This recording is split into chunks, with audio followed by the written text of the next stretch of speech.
Eu trouxe um remember aqui pra gente, eu trouxe um momento relembrar é viver, tá? Há 2 anos, em fevereiro de 2020, o presidente Jair Bolsonaro assinou a Lei 13.979, que dispunha sobre a postura do governo federal para o combate à pandemia da Covid-19. Vários aspectos da lei foram vedados, entretanto, alguns tópicos seguem valendo mesmo 2 anos após o início do seu vigor. No artigo 3º, por exemplo, do texto, diz que para enfrentamento da emergência de saúde pública de importância internacional decorrente do coronavírus, poderão ser adotadas, entre outras, as seguintes medidas: isolamento, quarentena, determinação de realização compulsória de exames médicos, testes laboratoriais, coleta de amostras clínicas, ressalta esse item D aqui, que é vacinação e outras medidas profiláticas, tratamentos médicos específicos.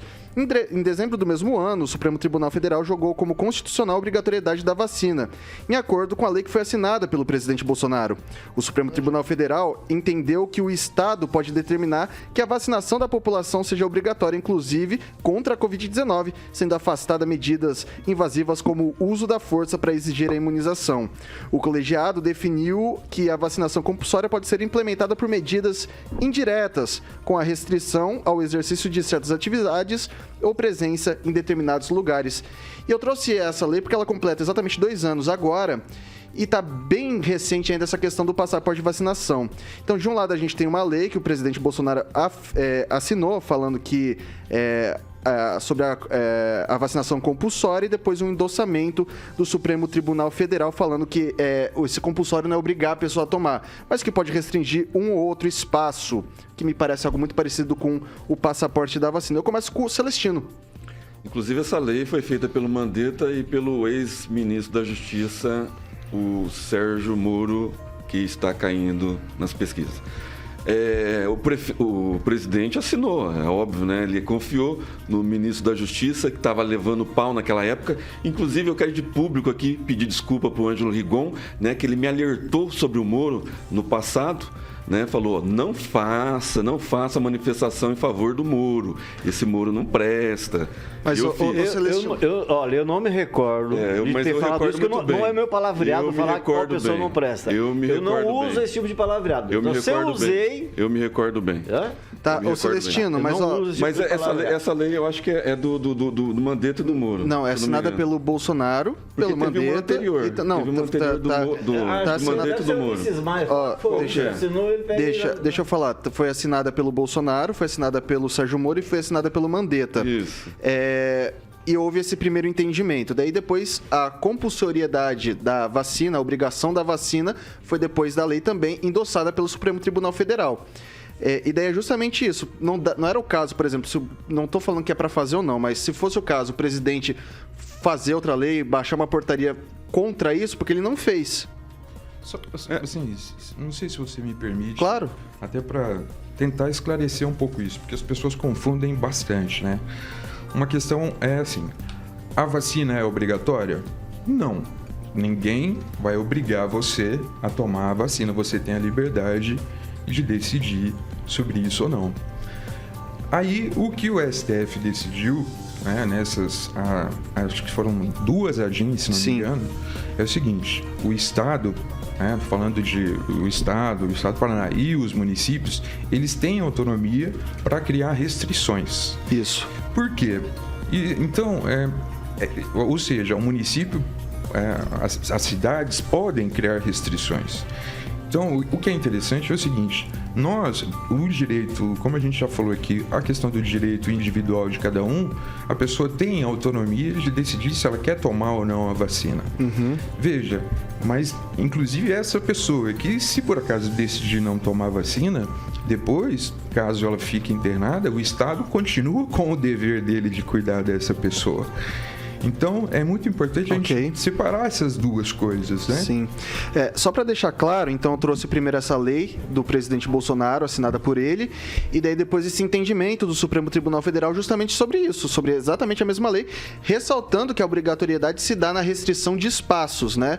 E a pergunta que eu fiz pro Celestino é, se ele não concorda com isso, ele pode ter assinado, confiando no Moro, por que ele não passou uma outra lei, não baixou uma portaria, uma medida provisória para tirar esse teor? Porque você tem diversos tópicos que foram vedados dessa lei depois, mas esse tópico da obrigação da vacina nunca foi tirado. Então, mas aí eu pergunto pro advogado da bancada aqui, o STF não deliberou a respeito dessa lei e já julgou procedente e não está executando ela no momento? Está executando. Exatamente. E como o presidente vai derrubar? Uma lei que o STF já julgou procedente. Ele vai recorrer à justiça. Então, deve ser isso que ele está fazendo. Então, ou ele não fez ainda. Ele assinou. Mas até agora, nem o STF... Mas os caras não aceitam não, mas é porque é o seguinte... o STF obriga, né, o passaporte sanitário no colegiado do porque, assim, STF. É tão difícil a gente achar um denominador comum que eu achei. Um denominador comum. Porque tem a lei, né, que ele poderia depois mudar, fazer, tentar alguma coisa, e a decisão, né, o que deliberou o STF. Porque o STF já deliberou para prefeitos e governadores mandarem na execução dela. Né? Então, assim, cabe a cada prefeito, a cada governador, porque, por exemplo, aqui no estado, né, o passaporte não passou na Assembleia. Já que Maringá, se o prefeito mandar para a Câmara de Vereadores, eu aposto que vai ser aprovado. Então, cada prefeito, cada estado, eu acho que tem a determinação garantida pelo STF. Legal, e aí não é o presidente que vai conseguir derrubar isso daí. Tá, mas, por exemplo, então, só para ficar claro, eu já vou até jogar para o professor Itamar. Quando o presidente assinou essa lei, o professor, do ponto de vista do senhor, ele errou ou ele tá...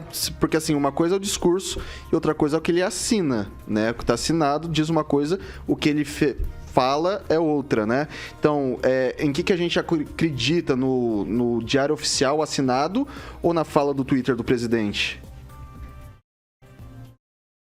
Bem, Vitor, quanto a essa lei assinada ainda em 2020, temos que entender no momento que foi, digamos, publicada, né? No momento que ela foi assinada. Era um momento de muito pavor, né? E que ele contava com um assessor traíra, que era exatamente o ministro da Saúde. Como não confiar no seu ministro da Saúde? Essa posição do ministro da Saúde, e aí provavelmente, né, assessorado também pelo ministro da Justiça, que por dever de ofício que cuida dessas questões, fez esse negócio e tá aí, fez errado. Eu nunca disse que o Bolsonaro fez tudo certo, fez errado. Deu esse gancho para o STF tomar aquela decisão, transferindo todas as decisões no que diz respeito à pandemia para estados e municípios. Agora, o fato do STF ter feito isso não quer dizer que é uma coisa boa. Aliás, é o contrário, né? O STF é uma organização muitíssimo perigosa para a sociedade brasileira. Coleguinha, deixa eu falar. Pera lá, Vidigal, senão ele não consegue te ouvir, você não consegue ouvir ele. Vai lá, professor Itamar. Então, o STF tem sido a vergonha nacional, porque ele impõe uma ditadura. Ele está legislando quando ele não tinha esse papel, ele não tem esse papel constitucional. No entanto, agora é tarde de reclamar, porque já está fazendo isso. Eu acho que, inclusive, o Bolsonaro não tem como mexer nesse momento, porque o STF já decidiu quem é que vai mandar e desmandar com respeito ao Covid. Então, eu acho que a lei foi ruim, digamos, poderia até usar um palavrão, mas não vou usar, não. Foi uma caquinha que ele fez.